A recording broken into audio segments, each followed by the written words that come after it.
didn't get my green screen quite right, though, I'm afraid.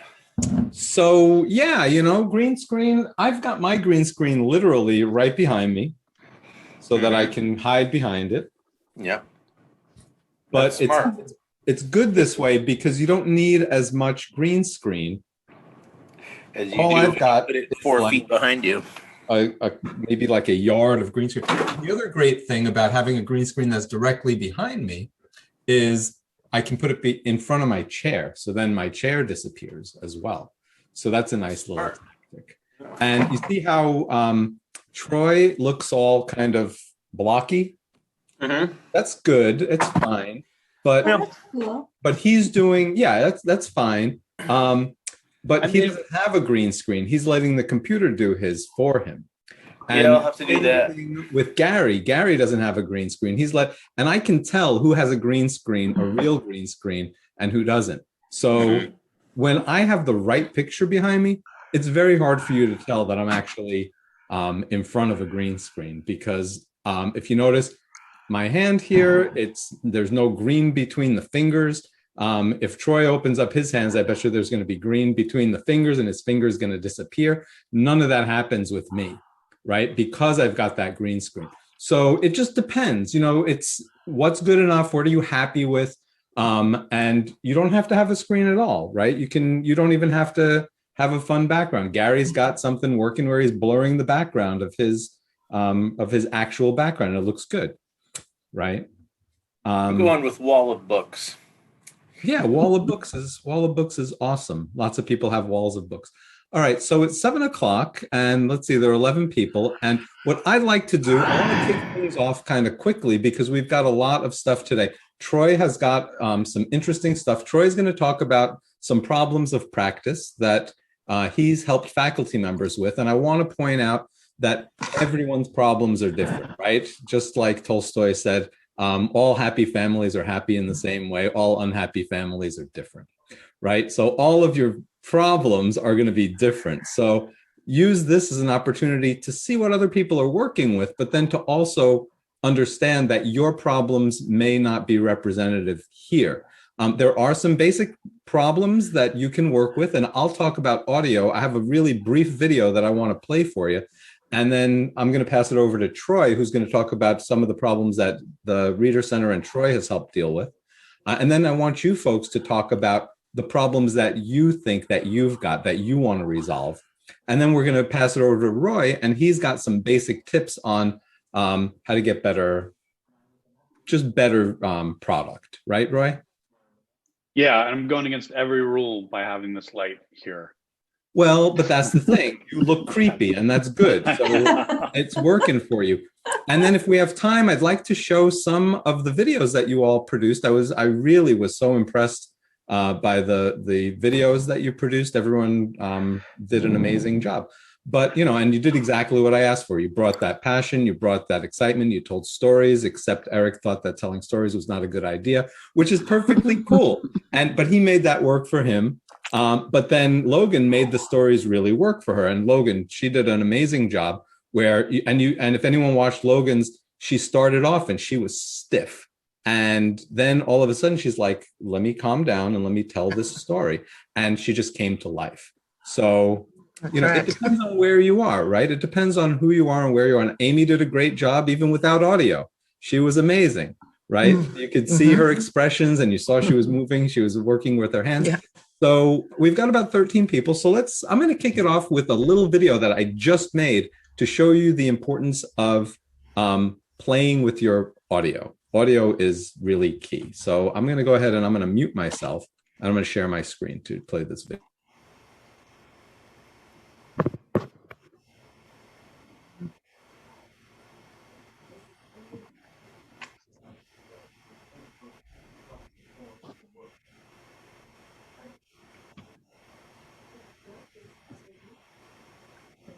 I did the wrong thing. When I went to share, I forgot to hit optimize for video clip and share sound, so I didn't follow my own directions. So I did that. I'm sharing my screen. I know I have a video clip, and make sure, let me show you what I'm doing. I'm going to share my whole screen and I'll show you what I do. So now you can see my whole screen, hopefully, right? And I'm going to go to share screen again. And I have this share sound and optimize for video clip. If I'm playing a video clip, make sure you do that. And I'm going to go back to my Google Chrome and I'm going to mute myself so that nothing interferes with the video.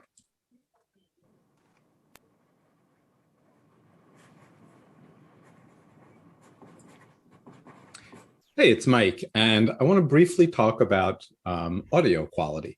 I've got 4 different microphone possibilities that I want to have you listen to. The first one is going to be the webcam audio, and I've got a Logitech webcam here. It's the C925 or something like that. I've got this desktop. It's called a Fifine desktop microphone, and that's the one that I'm recording with right now. I have a headset, and there are lots of different headsets. This one I don't particularly like, but it's what I happen to have in the house right now. And it's a USB headset, and it's got a little headset and a microphone. I have a better one, but I loaned that out, so I can't show you that one. And then I have this thing that comes with my iPhone. It's just the headset it's just the earbuds and the microphone from my headphones. Let's take a test and see which one of these actually sounds best. So I'm going to do a test. I've got this desktop microphone that's it's about, I would say, 6 inches from my face. I'm going to bring it up closer. And now you probably hear a difference in quality.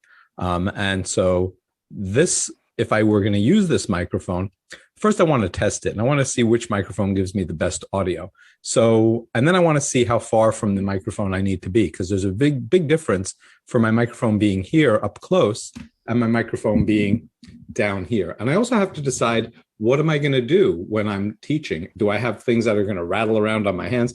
Am I going to be typing? Because sometimes when you type, the microphone picks that up really harshly. So that's one microphone. Let's test out the next microphone now. So now I'm going to test the microphone out, the Logitech webcam microphone. So listen to that. So here's the Logitech microphone, and that's the microphone that actually is built into the Logitech 925 camera that I happen to have. If you have a webcam that's sort of an aftermarket webcam, it probably has a microphone attached.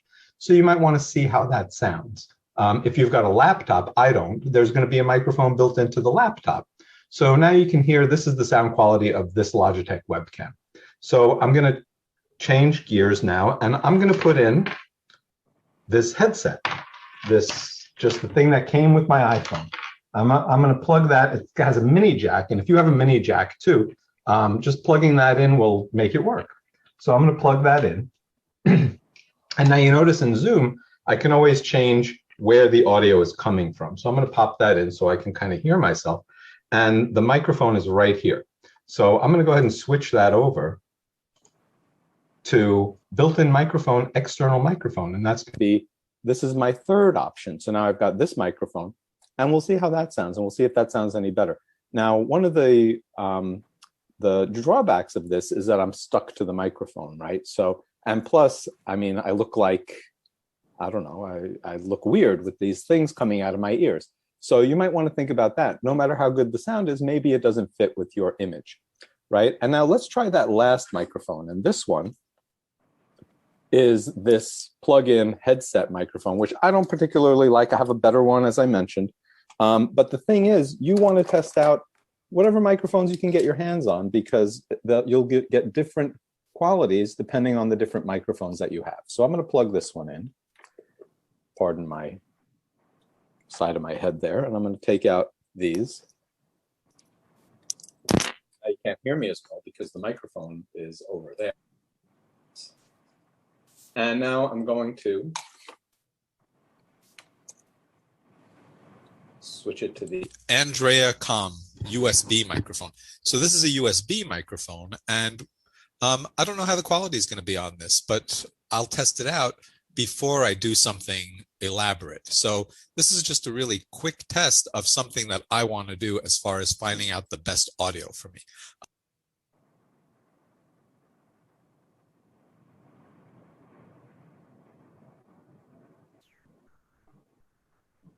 All right, so that was really quick, and you heard the difference of all four of those microphones, right? From my perspective, the best microphone was that first one that I used, and that's the tabletop microphone. I don't know if you felt the same way. The next best one, believe it or not, from my perspective, was my little, right? Then was the webcam, and then was that other headset, which the USB headset from my ear. And you may feel differently, but the more and there were drastic differences between all of those, I felt. So that's the first thing that I always suggest is play around with the audio and see what you like and see what sounds best. So I'm going to pass it over to Troy because he's going to talk about audio as well, but he's got a few other problems of practice that he's going to share with you, and maybe it'll stimulate some ideas that you might have and some things that you've been considering and concerned about. Oh, Amy, you had a hand raised. I'm sorry. Oh, yeah. I was just wondering about AirPods. Have you ever tried AirPods? So AirPods are fine. And as I said, test them out. What I find sometimes the AirPods will lose their charge in the middle of what you're doing. And that's really frustrating because you think you're doing something great and it's battery operated. And I'm afraid to use something that's battery operated, from personally speaking. But try it out. If you like it and if it works for you, go for it. Yeah, Eric. Are there microphones that aren't condenser microphones that you can use with a computer? Troy is going to be the one to answer that. Okay.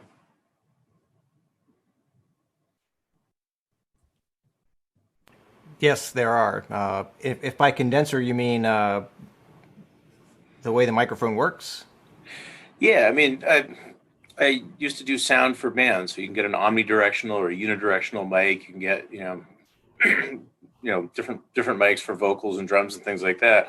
I move around a lot, so I thought, I should get an omnidirectional mic. That way, it'll pick me up even if I'm, the distance to the microphone changes and things like that, or my orientation to it changes. Yeah, most USB microphones, and in the presentation I'm getting ready to give, there's an example of one that's really good for that exact purpose of walking around. Yeah. Logan. You're muted. Logan, you're muted. So I have an assignment that we're trying to do in our department to try to save us money on recordings, right? So I was told to go out and get this. Can you see that? That's the Zoom. That's a good unit. I have no idea how to use this thing. I'm gonna.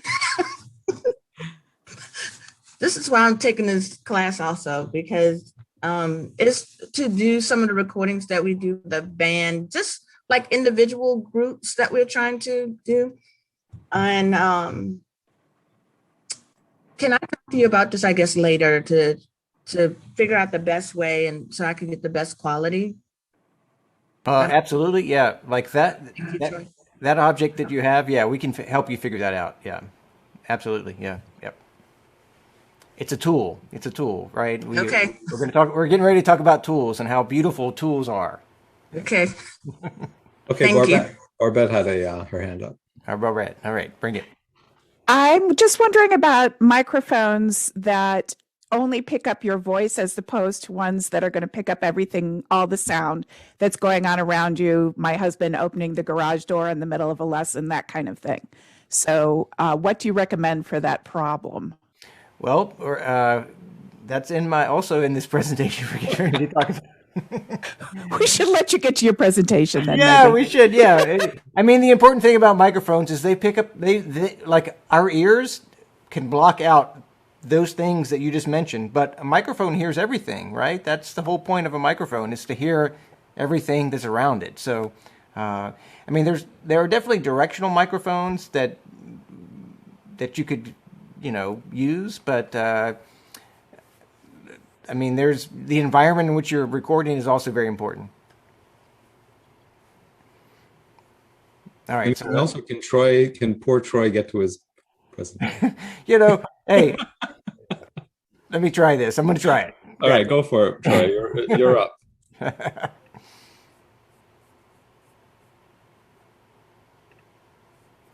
All right. Let's see. Can everybody see this?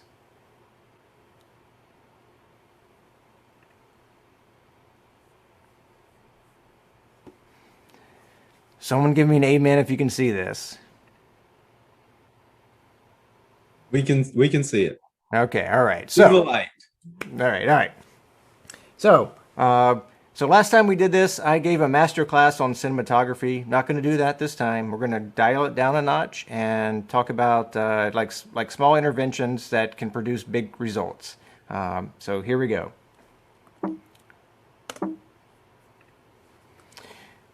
So when you're making an instructional video, the objective is not to make the Citizen Kane of instructional videos. If you do want to do that, we can certainly help you, but that's not where we are right now.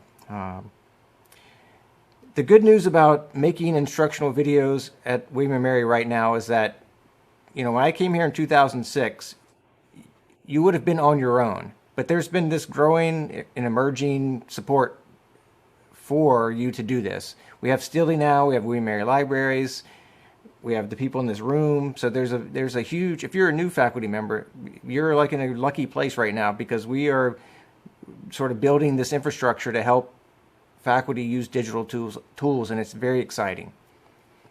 So what I want to do is highlight a few significant and easy to implement tools you can use to improve the making part of the videos. And speaking of tools, last time we were taught to bring ourselves. Mike suggested that we bring ourselves, and I'll bring myself here. My grandfather, who was a farmer, also had a side hustle in his life. He made violins, and he loved the tools to make those violins. And he once told me that he loved the tools because the tool that he made, the violin, also made other people happy. So it was like this generative notion of a tool, and I really appreciated that, and I'm still enchanted by that notion of a tool. We also talked last time, last semester when we did this, about some phases of working and being organized, and I think it still matters. We all have to be organized, whether we're writing a book chapter or an article or a book, just trying to keep ourselves organized. So just want to throw that out there, that it's not just a performance, it's an organizational process. So there's pre-production where you're doing the planning, production where you're doing the making, post-production where you're combining and refining and editing, that sort of thing. So here's what I did. I went through 8 months of emails that I have, and I keep all my emails that people send me. And I came up with like 3 areas where people had challenges when they were trying to make something. And here they are. One was, I want to be able to walk around and still capture good audio. And then there was a whole bunch of related audio questions around that. And these are all intersectional, so they kind of work together. There was also another kind of domain of, I want to have more than one camera angle or use my own camera in a Zoom recording, for example. And this came from our colleagues, mostly, not exclusively, but from the performing arts and the sciences, where they wanted to demonstrate something. Not only have their face being shown, but they want to show something else at the same time. And then there's this third category of, I want to stabilize a camera or a thing or a microphone or something like that. And if you've ever been on a film set, there's somebody's job who's it's called a grip. Their job is just to stabilize everything. So that's another thing that came up. So nothing here is prescriptive, right? No one size fits all. These are just examples from conversations that I've had with our colleagues about how to pull off stuff. If none of this applies to you, then we can have another conversation. Audio, that's the big one. Mike just mentioned that. It's huge. How to get better audio. There are some golden rules of audio. One is proximity and placement. And Mike actually demonstrated that. The closer the microphone is to your face, the better it sounds. That's just, the way it is. If you have a computer microphone, maybe you want to replace it with an external microphone or a USB microphone. We have those things at the Media Center. We can check them out for you, no problem. Barbette mentioned environment. I mean, that's huge. Like, where are you recording and the environment? And here's the cool thing is that microphones pick up everything. That's their job, is to record things. Our ears do not. We can block out, like there's a fan blowing behind me right now, and I'm blocking it out. But maybe my microphone's picking it up. I don't know. And then whatever microphone you're using, there's a way to tweak the settings, whether it's in Zoom, whether it's in your system settings, whether it's using an audio interface. There's ways to make it louder, make it softer, to increase the sensitivity, etc. So here's an example of. We did some experiments here. This is this is the person who wants to step away from their computer and do something away from the computer but still be heard. This is a computer webcam with the built-in microphone. Welcome to my class. This is a mock class. I'm going to draw something on this board.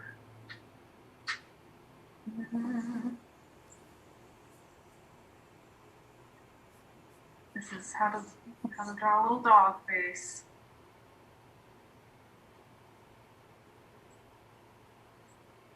Yeah. So you get the idea. Not sounding very good. All right. Welcome to my class. This is a mock class. Here's a solution to that problem. Hey, welcome to my class. I'm going to teach you how to draw a dog and a cat. Here we go. I always start with the eyeballs. A couple of circles right here and some circles in there. And a little mushroom nose. And then we'll do a little mouth and some big droopy ears. And I'm going to give him some little cheeks. We'll come down here, make. So it sounds a lot better, right? So what is the one thing that solved that problem? Hey, welcome to my class. I'm going to teach you. It is this. It's a wireless microphone. I mean, it's very simple. So on the left, you can see there's a transmitter that's plugged into the computer. And on the right, you can see the microphone, the wireless microphone connected to the shirt of Drea. Super simple, very easy to use. The company that makes this microphone just upgraded it and kicked it up a notch. So there's some cool stuff they're doing to make it even easier to use and cooler. But that solved that problem. It was just, I want to step away from the computer and walk around, but still be heard. There we go. What's the range of those, Troy? 200 meters. That's amazing. Yeah, it is. And the really nice thing, I think, that I noticed right away is the consistency of the sound. That it's a constant volume, which is so important, I think, when students are trying to pay attention to what's going on, that it's not getting quieter and then louder and then quieter and louder. It's just a constant volume the whole time. Exactly, and that's what's beautiful about tools. I mean, this is a tool that is designed to do just that. So it's amazing. So they could just get this if they wanted to even do a webcast at their computer if they wanted to, right? And they'd have that consistent sound right at their desktop if they wanted to borrow one of these. Absolutely, yeah. So one of the things we've done is we've, since COVID, we've shifted some of our budget. The Reader Media Center is funded mostly, in fact, exclusively when it comes to equipment by private funds. So we've kind of shifted some things to get equipment that helps people do things like this. So we're building an inventory of things like this. So the next question that I got, and this is, when I looked at my emails and looked at my appointments, was this. And this, once again, this was mostly from, performing arts and sciences, people who wanted to demonstrate something, with a second camera. So what if I needed a second camera angle or switch between my webcam and a second camera? We all know that baked into Zoom, there is the capacity to use an iPhone or an iPad as a second camera. angle. That's there. But what if you wanted to use your own camera? So in this video on the left, there is what you're going to see is what you would see as if you were watching Zoom, and on the right is what is a recording of the screen, just showing how to enact that second camera. And there's no sound here. So you share your screen, you go to Advanced, choose Connect to Second Camera, boom.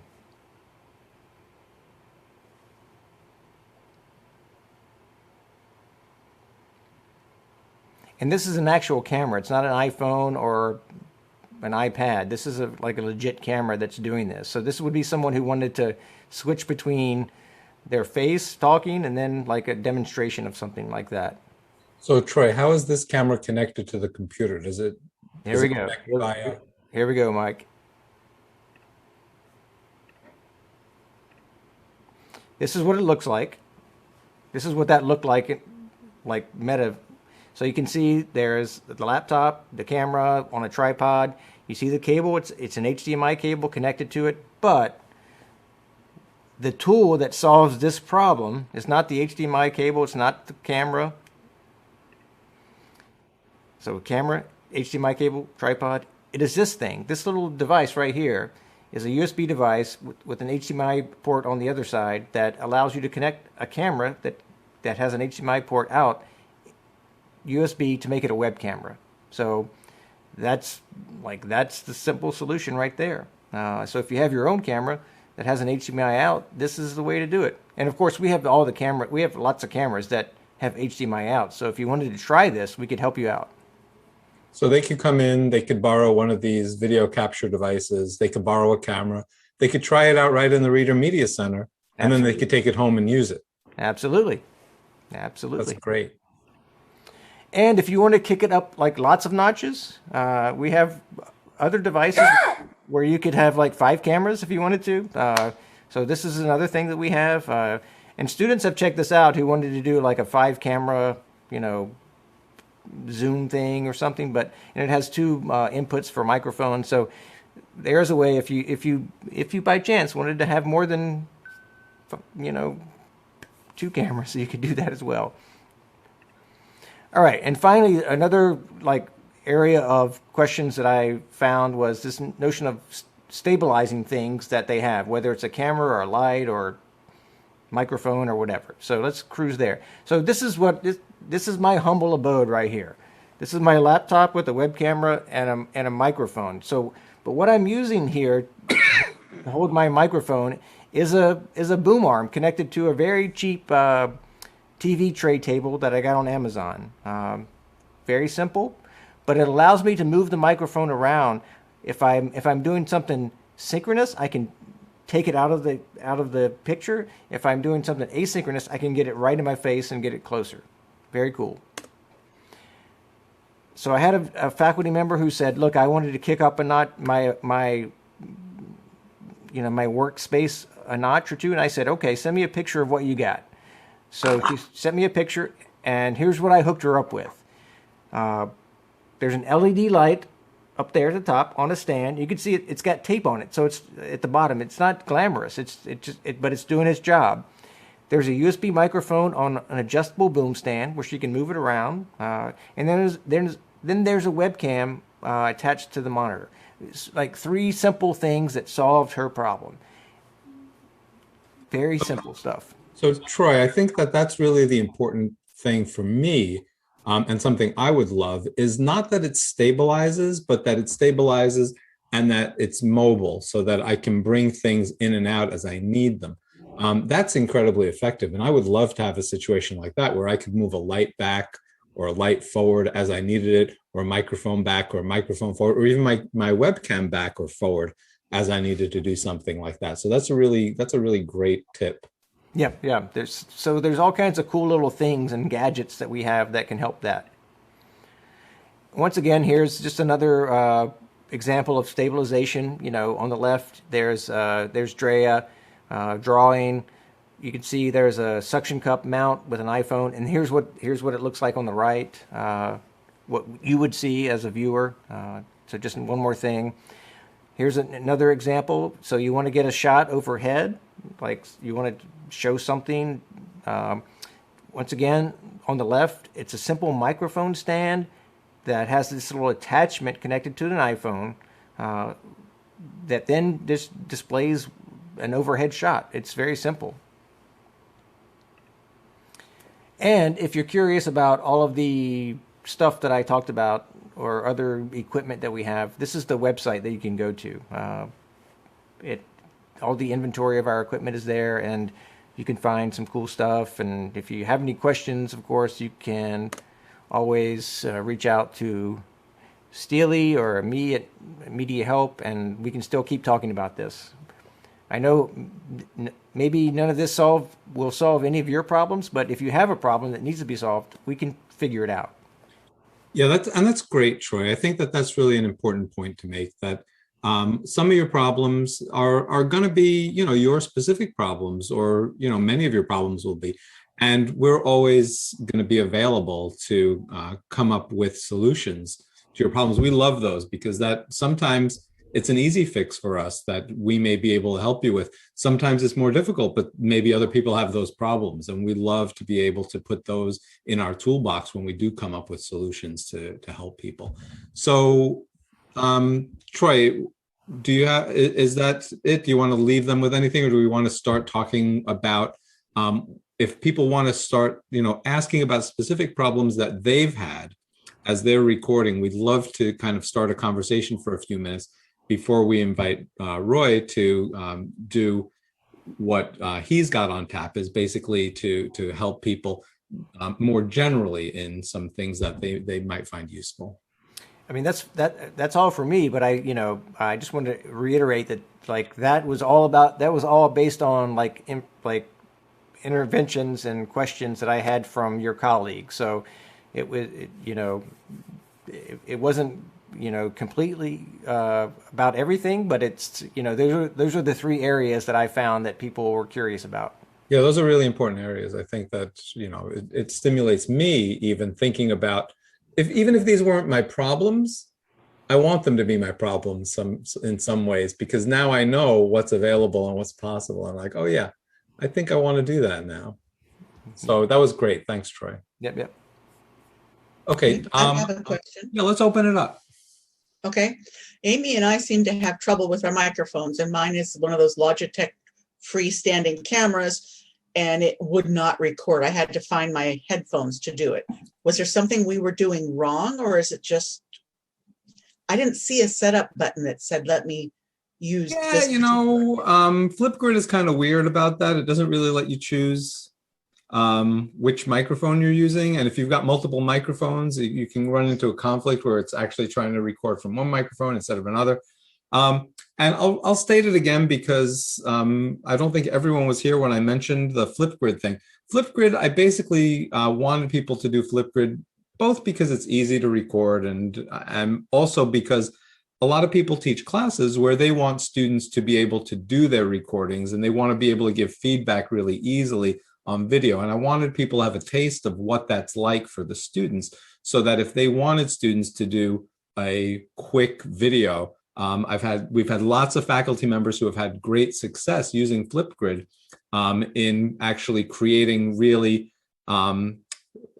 engaging content for their students, so that they can actually give them feedback. And you saw how easy it was for me to give you feedback on those. I just basically hit record, and I gave everyone feedback on what I thought about their videos. First of all, they were all great. I thought that everyone was amazing and really lively and were really wonderful. But not only can you give video feedback, but you can also give text feedback, and that's really nice for any kind of a class. So if that doesn't work for you, Alice, don't worry about that, because you're really not going to be recording in Flipgrid. You're really going to be recording in something else. The Flipgrid thing was just for our purposes, just for our class. You'll be recording in Screencast-O-Matic, or you're going to be recording in Zoom, or you're going to be recording in some other software that's not going to, be affected by, or you're going to be recording in Panopto, where you're going to be able to and the other thing that I do suggest is before you set out and start recording a whole lesson, is record a minute and then listen to it and see how it is. And like I did at the beginning, try out your equipment. If you don't like it, try something else. If you don't like that, try something else. And that's the other thing. We all love to edit when we're talking about our writing. You know, if I write something down, I'm happy to know that I can edit it later.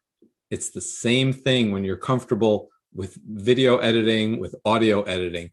It's all what you put in the can for the first time, and Roy can back me up on this. What you put in the can the first time is just what you put in the can. Editing is where the magic happens.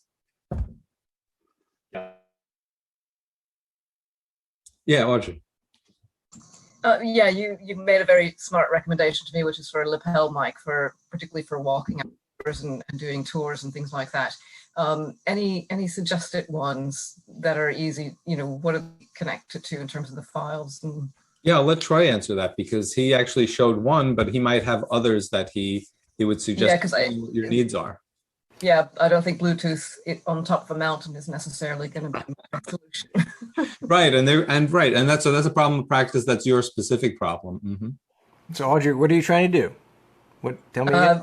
Yeah, I was videotaping quite a lot of sites, visits to sites, archaeological sites in Ireland, and so I won't be able to do any more until the summertime, hopefully. So at the moment, I'm mostly dealing with issues of editing stuff together. But for the future, I'd like to have something that would record the sound a little bit more effectively in the field beyond relying on the GoPro sound or my iPhone, which is what I used. So you're capturing video. That's important, right? But you want to capture synchronous audio as well. Yes, ideally. Yeah. Well, if you're using a GoPro, that's challenging. Of course, if you're, one option would be to use a separate audio recorder, to capture the audio separately. And then if you wanted to combine those two together at the end, that would be pretty simple. There's software that can help you do that. But it is, like a GoPro has, depending on the model you're using, has like an 1/8 inch jack in it that has a, very limited audio capture capabilities. GoPros aren't designed to capture audio. They're designed to capture skateboarders and, avalanches. I don't know, so the audio has to be, something you might want to think about separately. Or that's what I've done. I've done, I've used the GoPro footage silently and, and re-recorded the audio to go with that on my iPhone. But it would be nice, at other times, I just put the iPhone up on a tripod out on the site and spoke to it. But that's where I run into problems of being heard.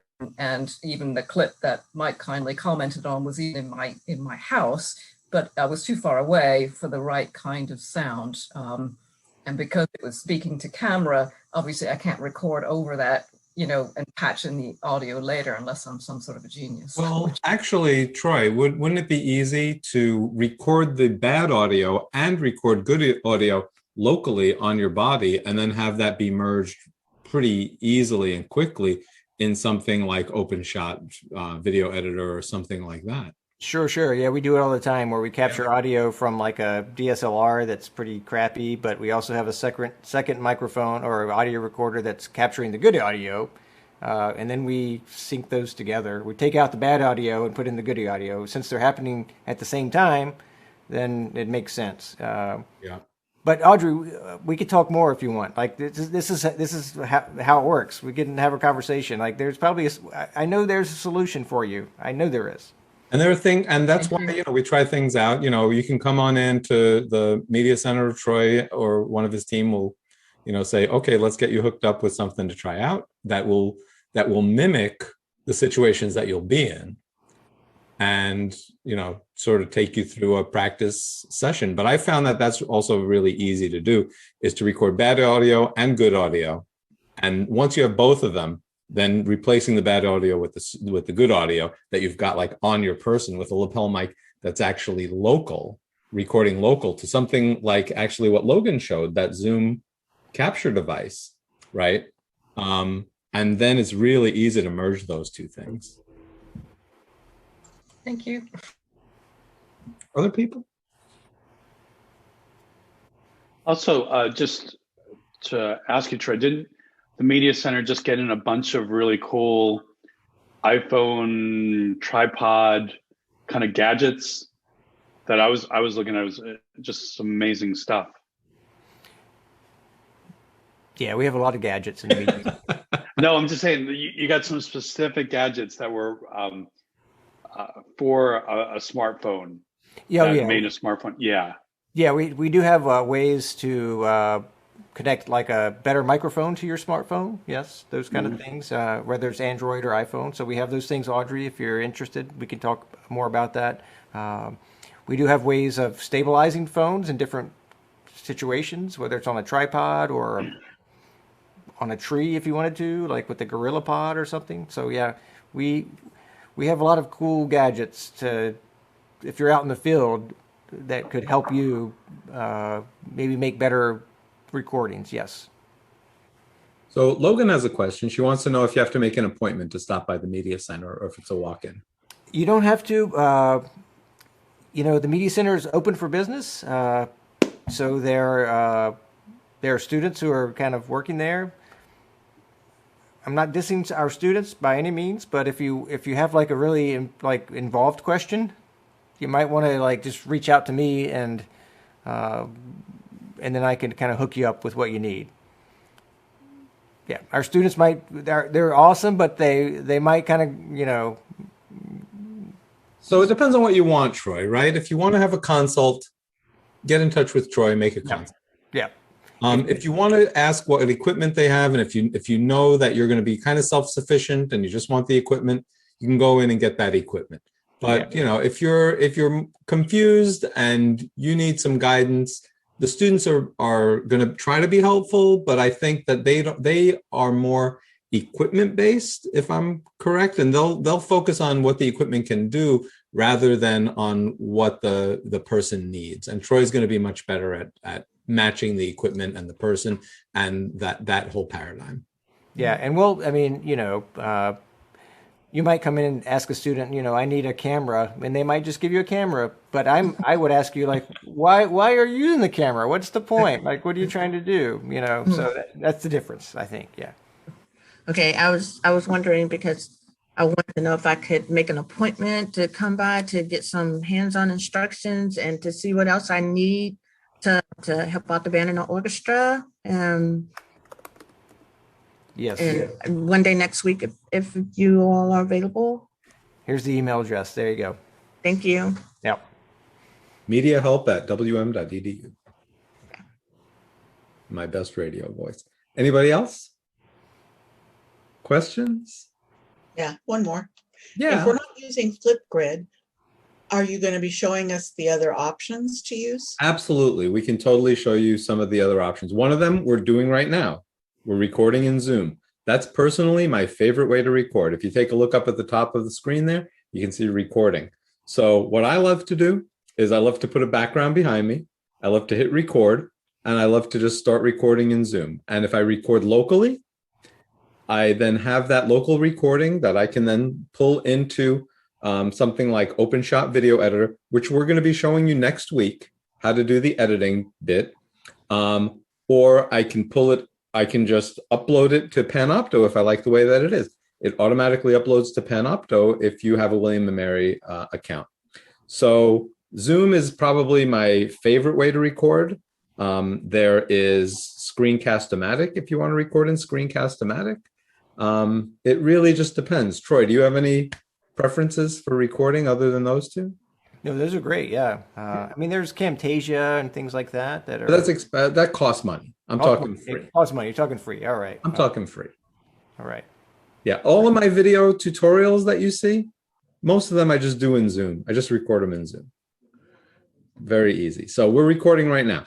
If you, whenever you open up a Zoom session, you always have that option down at the bottom to hit the record button. It'll give you the option to record locally, which, by the way, we've discovered gives you better audio and video than if you record to the cloud, because it's doing some sort of, shrinking of the video and audio so that it can hold more data on their website. So if quality matters to you, and if you're going to be bringing it into OpenShot Video Editor, go ahead and record it locally. And then you have it local, and then you can just bring it into OpenShot Video Editor. And I'll be showing you how to do that next week. Super easy. Yeah. I have one more question.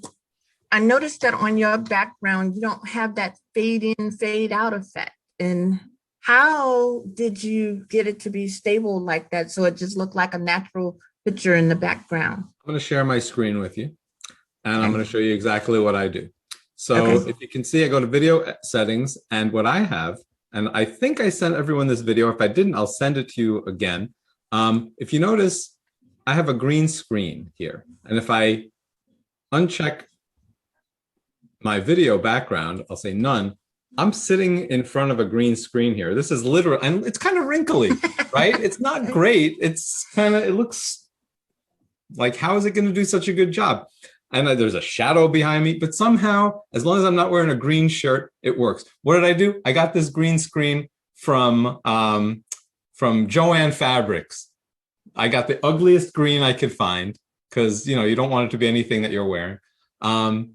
And that's it. And now I choose I have a green screen. If I don't choose I have a green screen, and I just have a regular background like Troy has, then it's going to look kind of like jaggedy, and I'm going to show my fingers, and it's going to show the whatever between my fingers, because it's doing it in the computer rather than on my green screen, right? So now I can choose any background that I want, like really quick. Here's my favorite one, because that's kind of me behind me screaming, right? And anything that I want, I can do that. I can put a halo on my head if I want. I'll be in the Last Supper. This is my favorite one, where if I do this one, it's kind of hard to tell that I'm not in this space when I have my lighting just right, right? It kind of looks like I'm here in this space, and you can't tell because I have that green screen. So now if I chose, I don't have a green screen, and I'll go to background filters and I'll uncheck I have a green screen.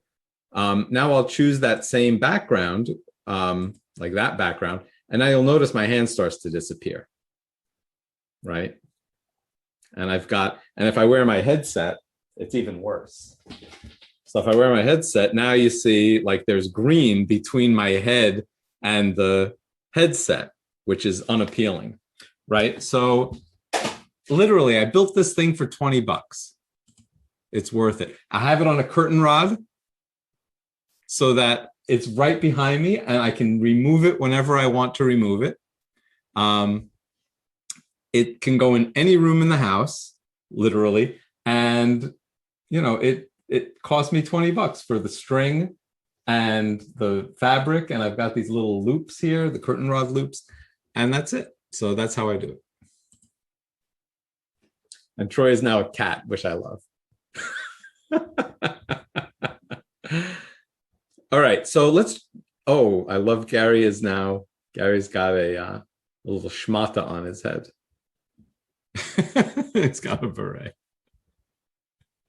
So yeah, that's the thing. That's a little bit of the magic. So my magic, it bothers me to see all that stuff. So I put the extra effort into having this green screen so that I can, sort of disappear. Gary's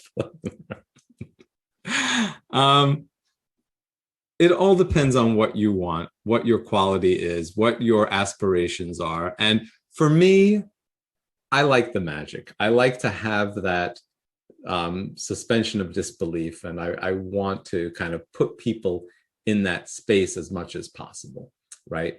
But I do a lot of video tutorials. I do a lot of this stuff, and it's very important to me to have it look right, because I don't want it to be like, no offense to Alice and Troy, but I can tell that you're not in front of a green screen, right? And Gary's is okay, because Gary has the same kind of follicle problem that I have. And so he doesn't have hair that's going to really make it bad. But I know that Gary doesn't have a green screen also, because every time he moves, it kind of shifts around. So it is what it is, but whatever is good for you. The other thing is, and Roy's going to talk about this soon, is camera placement. And some people don't have good camera placement. If I can be blunt, Sarah, your camera placement is not good because I'm looking up your nose, right? So that's just the way it is. If that's good for you, it's good for you. So other questions, or you want to jump to Roy's thing? Roy has a really interesting video that he wants to show about some simple things that you can do besides what we talked about today. So Roy, let me pass it over to you, and you can kind of lead in and talk about what you're going to show. Okay, cool. I just have to share my screen. So, yeah, thanks. Okay, a few months ago, we did a vlogging workshop. It was a seminar of about 2 or 3 hours with a friend of mine from the UK named Jeremy Hyam and his wife. He's a TV producer and a documentary producer, but he spent a couple hours just going through some of the how-tos of vlogging. Some of this, the first minute of this clip, it's just a 4.5 minute clip.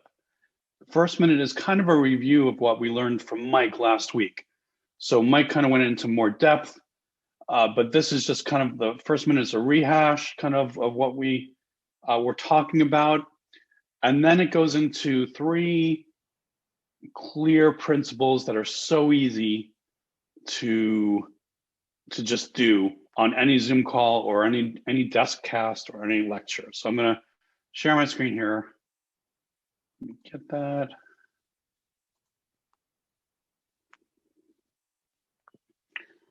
And I've got to find it right here. 1 second. Huh. Don't forget to optimize the video. Yeah, I did. It's just what it's doing is not what I thought it would do. Just 1/2 second. Nothing ever does what you think it's going to do. Yeah, I know. It's like, here it is. Got it.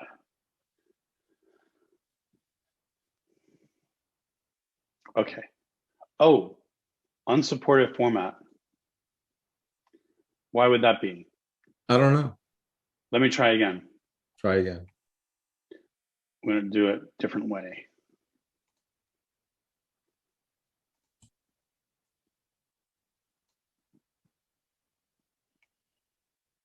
Huh. Okay, can you see this? We can see it.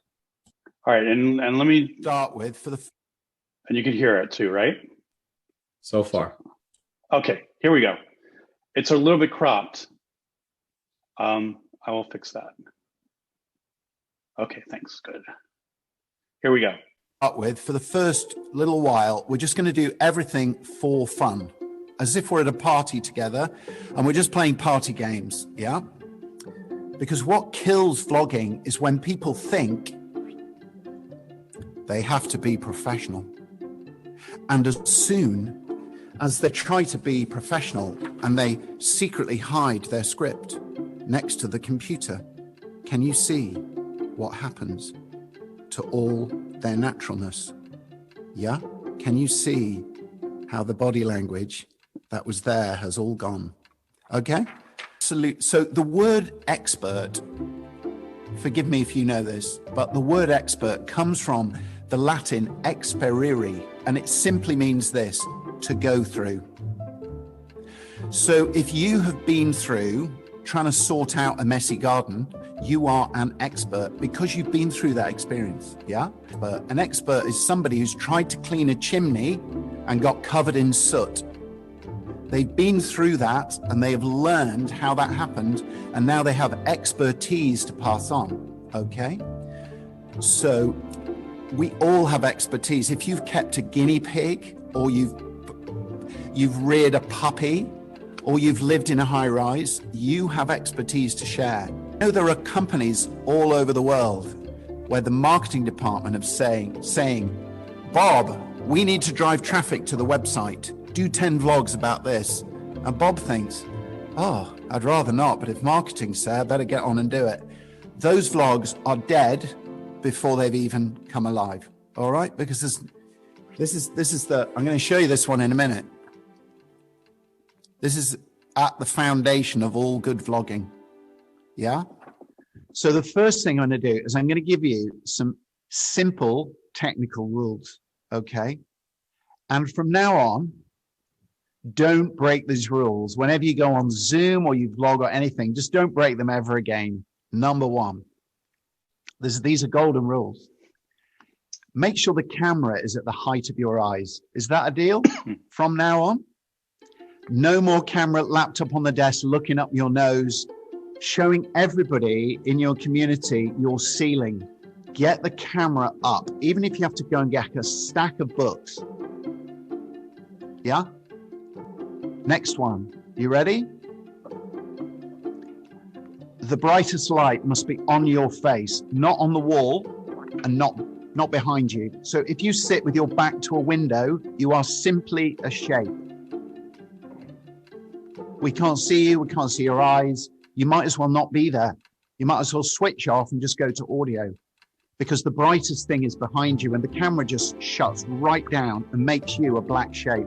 Put your hand up if you've done a Zoom with somebody sitting against a window and you couldn't see them. Okay? So from now on, we say, Bethany is a very good example. Look at Bethany. So we say the star must be in the spotlight. Can you see Bethany's glorious face? Hands up. Yeah, yeah, Sophie. And so the only thing I would say is you're a bit too close to your wall behind. Would you have to move your entire flat around to move away from that wall? I can make it happen. I'm just on my bed right now, so I can kind of come away from the wall. Let's see a bit more of your bedroom. And make sure the light from the window or the brightest light is falling on your face, not falling behind you. Okay. That's better. Rule number 3. It's something that we call, do everyone know what a selfie stick is? A vlog stick, selfie stick? Yeah. Now, if you look at a selfie stick, it's about 1 meter long for a good reason. Whoa, that one broke. It's about 1 meter long. There we go, rubbish. For a good reason. That if you sit are roughly 1 meter, we call it the magic meter, away from your camera, you will be framed about right. Okay? There we go. So why don't you sum those points up for us? Well, they're basic points, and some of which you did cover last week. They're the 3 magic principles: the camera angle at your face, the front-facing light, and the being a meter away. Really helpful. But some of the other principles that he talked about were, when you're doing a vlog or a lecture or a talk on camera, always have somebody there just to listen. So his company calls them listeners. So having a listener there, because as we talked about last week, just sitting in front of a camera is not the easiest thing to do. And you can't read a camera, really. You can read somebody's interest if you're sharing with them. And an editor, so somebody who can just kind of drop it into a timeline and just chop, chop, chop, and you don't have to worry about anything. You've got a listener and you've got an editor. So those are some of the key principles that we learned on the vlogging workshop. If you want more on that, we can send you a link of the full hour. It's a really workshop. fun workshop. I was there. Yeah.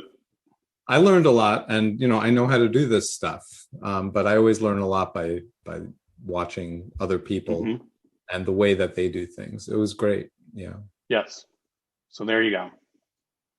Thanks, Roy.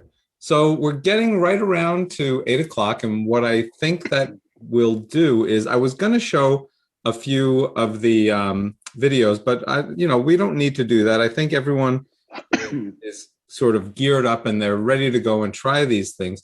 So what I'd love to do is I'll put out the video from today's talk probably tomorrow if we can get it going, and then I'll also share a few possible, assignments that you might want to do. If you're already comfortable recording in Zoom, you don't need to do that.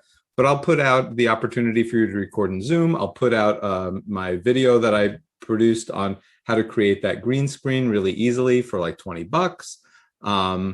And some other resources that we'll take with us to next week. And next week, what we'll do is we'll get into the nitty-gritty of how to video edit. So what we're going to be learning next week is we're basically going to be taking a video that we've produced, either audio or video or whatever. We're going to be popping it into OpenShot Video Editor, which I'll send you the link to so you can download it and you can play with it, but you don't need to play with it because we're going to look at it next week. And then how you can do things like pop your slides in between where you're talking and have nice transitions and do things like that and produce an actual, like reasonable quality video very easily for free.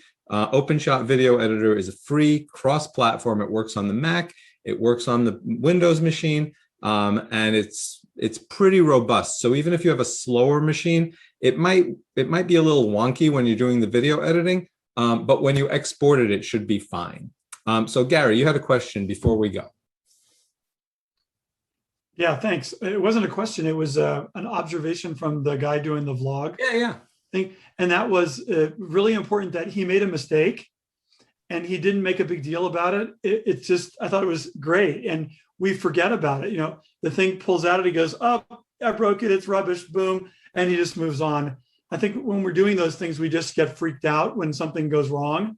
And we apologize all over ourselves or we don't know how to handle it. And it would have messed up the whole class if he had made a big deal about it.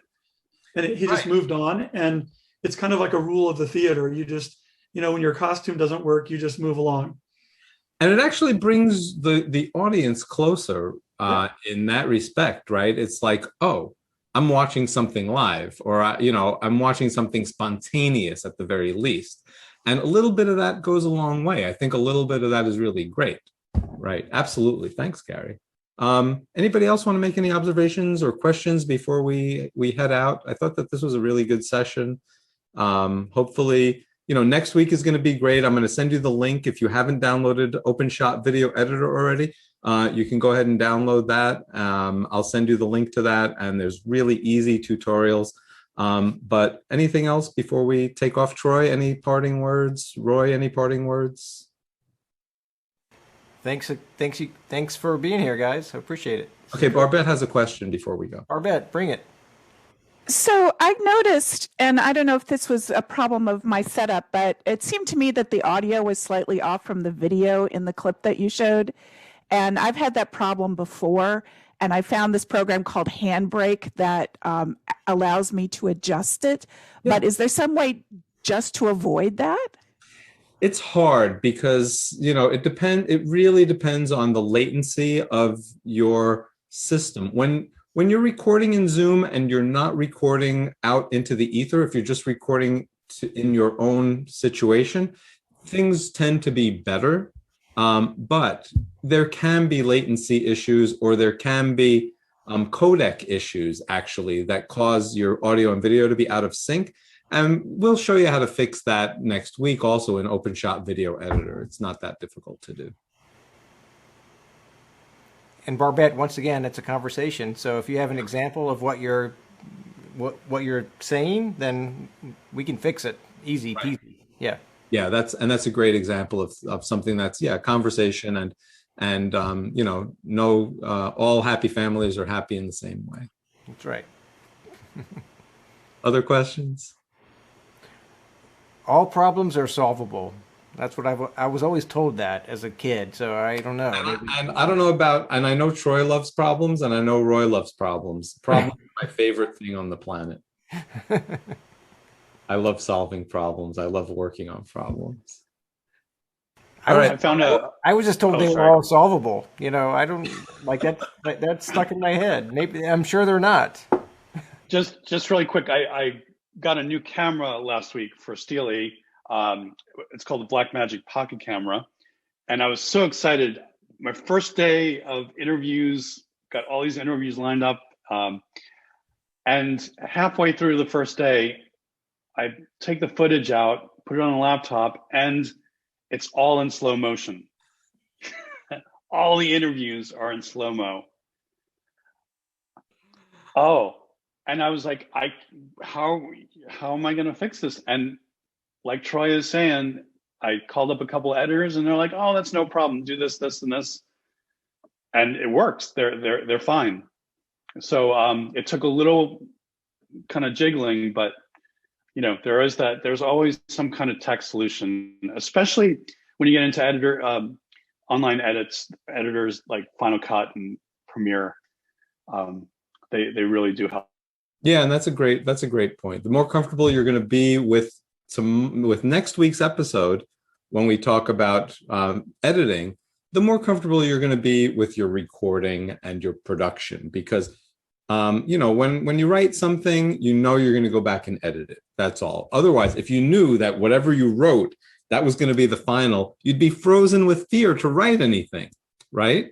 You can't think that way when you're doing video production either. You need to understand that you're going to be video editing and you're going to be doing some fancy production stuff, you know, fancier than what you've been doing. Anyway, this has been really wonderful. I hope that you got something out of it, and we're really looking forward to seeing everyone next week. Thank you. Take care.